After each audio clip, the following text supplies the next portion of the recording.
What is up, dudes and lady dudes? Welcome back to Just Nuts, guys. Today I'm doing a little discussion video about Rise of the Duelist. The set just dropped this past Friday, and it has some pretty big like meta implications here. And this is never really something I really went into. I'll talk about a set overall, but I never really focus entirely on how does this set change the meta. So that's what we're going to be focusing on today, because there are a few things that do. Honestly, when you think about a set, you're like, oh, that's a big meta changing set like Rise of the Duelist. But then when you really get down to it, you're like, oh, it's just kind of like a handful of things you can break it down into. So we're going to be going into that. And I guess the best way to start is with the archetypes, because there are literally two, which is more than normal. Two like meta relevant archetypes in the same core set is actually way more than normal, way more than you can expect. So first off, we obviously have the Dragma stuff, Ecclesia here representing them. They look very strong. They're going to be like the next control-y type deck, in my opinion. Maybe you can call them more mid-range if you combine them with like the invoked stuff, right? Because they're doing sort of like combos and stuff and ending on multiple boss monsters, stuff like that. But it's very good between like Fleur-de-Lis being like a quick effect and permanence, but built in 2500 beater is really strong. As well as the fact that they just get to dump like Ntisses for free, get pops, dump their own fusion monster for free, get free searches on end phase. The deck is really cool. The biggest, I'm sure the version we'll see the most is invoked Shadal Dragma or Dogmatica at this point.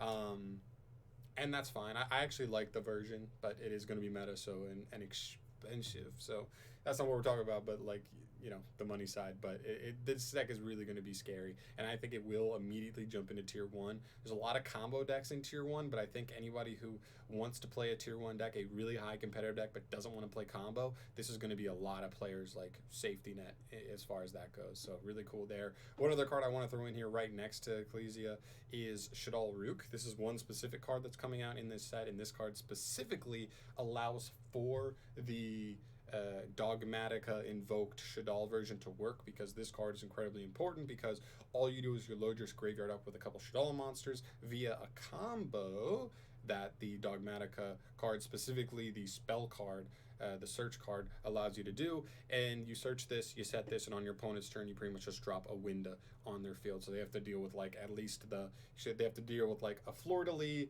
plus a Winda at the very least. And that's like is that a one card combo? Might be a two card combo, but it also might be a one card combo, which is actually pretty nasty because Winda is insane. So I want to throw that in there. And also, it's just possible that other decks may be able to abuse the Shadal package even a little bit more generically because of this card just dropping Windas for free. Dropping Windas, easy peasy, right? So we'll see, but it is very strong for sure. It's a good card. Yeah.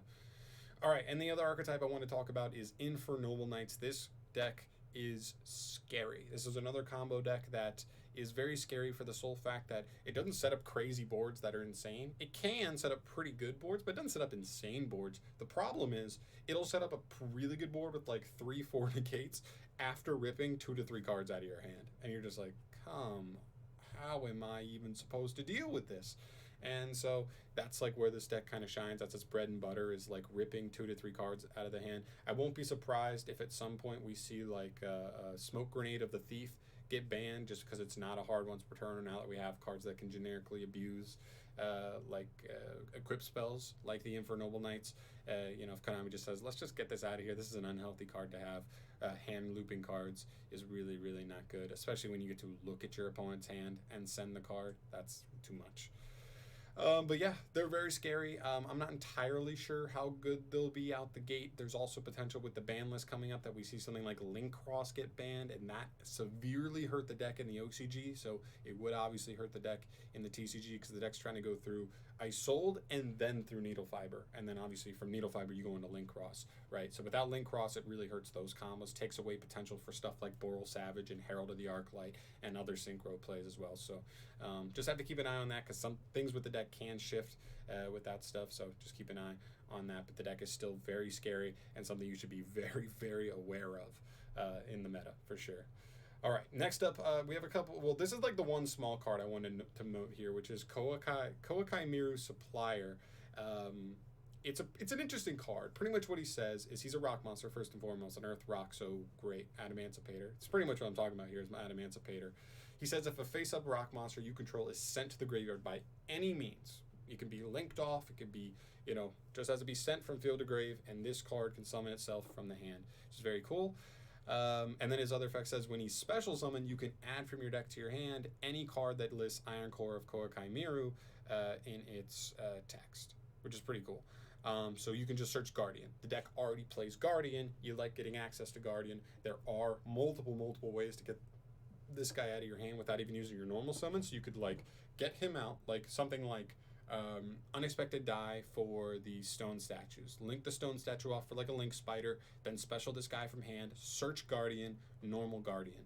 There you go, just off that, you're already +1. You have a negate already, and you have, other link materials to potentially pop off. Obviously, you need weird extenders. It's an interesting card. I'm not exactly sure if it actually works out, but it's something I want to note here because as the new ban list creeps up, again, we are expecting to see something here to happen with Adamantipator and Eldritch in some capacity. It may be inadvertent hits. It may just be block dragon to 1 or none, and then done with Adamantipator. It may be Link Cross done, which actually also hurts Adamantipator, but just hurts the Needle Fiber stuff in general. I think Link Cross should probably go. If Link Cross goes, we can keep Needle Fiber, I think. That's where I think I'm at in my brain up here, but this isn't a ban list discussion for now. So this could be an interesting card, depending on how we see the ban list, change Adamantipator. This could be an interesting card people want to include. It's a cool extender. That's all I'll say. It's level 4, helps you get the Gallic Granite. It jumps out of the hand pretty easily. It's cool. It's cool. We'll just say that. All right, next up we have the big ones, okay? These are the big singular cards that are huge in the set. These are the 2 chase cards in the set, outside of Nadir Servant, the Dogmatica search card, that are just so powerfully generically. 3 tactics talent, or a triple tactics talent. This card just says if your opponent's activated a monster effect already this turn, you can activate this card. You can either draw 2 cards, take control of an opponent's monster at the end of the turn, that's non-targeting, or look at your opponent's hand and choose 1 card to shuffle back into the deck. Very, very strong. All 3 effects are incredibly strong, incredibly versatile, depending on the kind of situation you're in. You may say, I'm doing fine on advantage. How would I just take away your advantage by looking at your hand and discarding a card? Discarding, I don't know, the best card in your hand, really severely hurting your hand after you've hand trapped me, because that's ideally when this card is going to be the most live, is just from stuff like Ash Blossom dropping, right? So this card is very scary, very good, but we'll definitely see formats with it. I think it has a little bit of overhype to it, but it's a weird thing with this card, because it's one of those things where it's this card is clearly amazing. I don't think anybody's going to argue that this card is not amazing, but I don't think it's one of those cards that's going to immediately be in everybody's deck as a 3. If you can afford it, you're playing this card at 3. I think there really are going to be decks where you're just this card's not the greatest, and there's going to be formats where you're just this card's not the greatest. Right now, everybody's playing hand traps, so this card does look better than you might expect normally, but there are definitely going to be formats where hand traps aren't entirely necessary, right? And this card isn't that great. So I don't know. It's amazing, obviously, but I do think there will be formats where it's not great, formats where it is great, and so it's just good, right? It's just a good generic card. It's not going to overrun the game, though. It's not going to be the new Ash Blossom, right? Next up, we have Forbidden Droplet. This is the other card that's incredibly important in this set. I think I'm favoring this one over Triple Tactics Talent at the moment. It's a quick play. If you don't know what it is, it's a forbidden spell, so it's quick play. It says discard any number of cards from your hand or field. Sorry, you can send them from hand or field to the graveyard as cost to choose that many effect monsters your opponent controls and negate their effects and cut their attacks and defense in half until the end of the turn. Also, depending on what cards you send to the graveyard from your hand or field as cost, your opponent cannot respond with those types of cards to this card. So if you send a monster and a spell, your opponent can't respond with a monster or a spell. If you send a trap, they can't Solemn Judgment you because they just can't respond. It's insanely strong. It makes it a spell speed 4 versus the right cards, or the wrong cards if you're looking at it from your opponent's view, but it's very, very strong. And this card, I think, in my opinion, this card will power creep Dark Ruler no more to an extent. People saying, It's more versatile. Even going first, you just set it, and that's another disruption. If you just have cards that you don't mind sending from hand or field to the grave, this is just a like negate 2 cards at once. Very strong from that standpoint, and it can't be responded to. And then just going second, it also has the bonus of not just negating multiple things, but also cutting their attacks in half, which could be huge, especially something like Boral Savage. Sometimes you can negate Boral Savage. He'll still be 3,000, and he can still be a pain to just get off the field. And against something like Emancipator, if you don't clear enough stuff off their field, they are going to make a huge pushback on you on the next turn and really push for game. So it can be very scary. So this card, I think, is amazing. If you play a deck that does not mind sending things to grave, this card is immaculate. I just think it's too good. I really want to get it, but it's like $85 right now, and you got to get a play. If you're going to get it, you're going to get a play set. Like, why would you not get a play set? But I really want it. I think everybody should want it. This card is like insane, and I think it will really do a huge thing at like changing the landscape of how the game looks. And I think people will have to build strategies around not just losing to Forbidden Droplet. And I think we'll just have to see where that goes, because I think it's kind of scary, but it's a really good card. I really like it. All right, and then I have some interesting things down here that I didn't think were quite noteworthy enough to put them up here. These are the main things that are like really relevant. Even this guy's like kind of not relevant for, but it's like a potential Emancipator card. He could have gone down here, but anyway, we have Blizzard. This is a cool card. It kind of just negates a spell, but it bounces the spell to hand after you negate it. So you're only negating cards that can only be used once per turn, because you negate and bounce it. They can't use it again that turn, so it slows them down. I don't know. Here's the thing. If it's just like a format dependent card. It's one of those things where, like, I don't know, maybe if you're not expecting people to be sending a lot of like spells off of Forbidden Droplet, boom, this is a counter to Forbidden Droplet. And even though it does not like punish the card entirely, it does just stop it. And oh man, you can activate. Oh, but it doesn't negate the activation, right? Yeah, okay, so it doesn't negate the activation. So you just bounce Forbidden Droplet back to hand. They do get it back, but they send a lot of cards for cost. So this is an interesting card that does like kind of just counter Forbidden Droplet a little bit. They're losing, you know, resources just to activate it, and then you just use one card to negate it.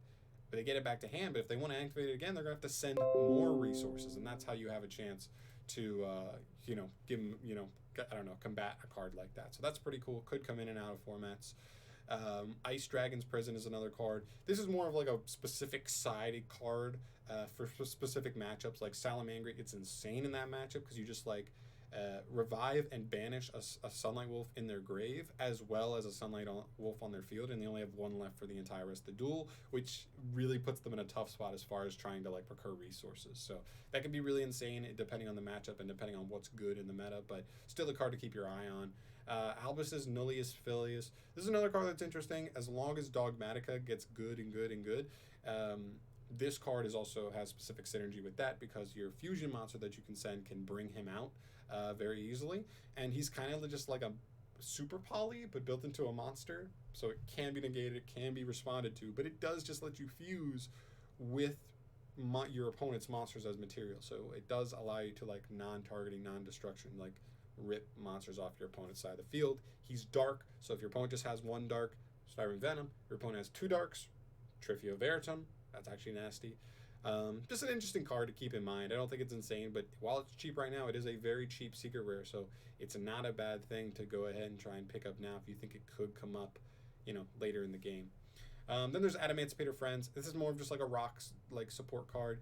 I don't know, maybe if Konami hits enough stuff in Emancipator, maybe they go a hard rock route, and this could be a card for that. It's a very good consistency card for them, but it definitely, the restriction is kind of brutal. There's not enough good rock monsters at the moment, in my opinion.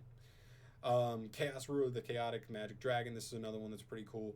Light Sworns are scary. Chaos is scary.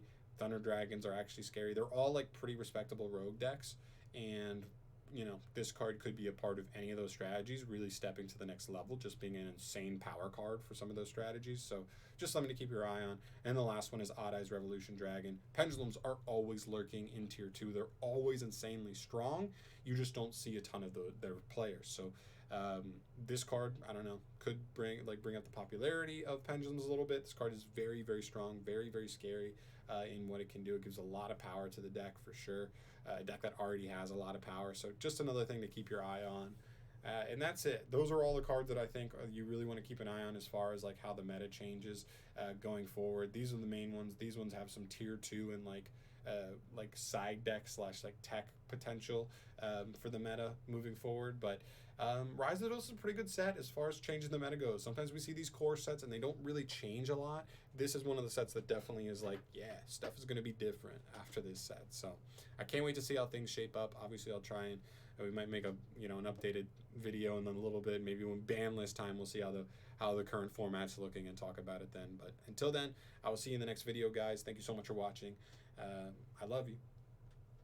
Peace.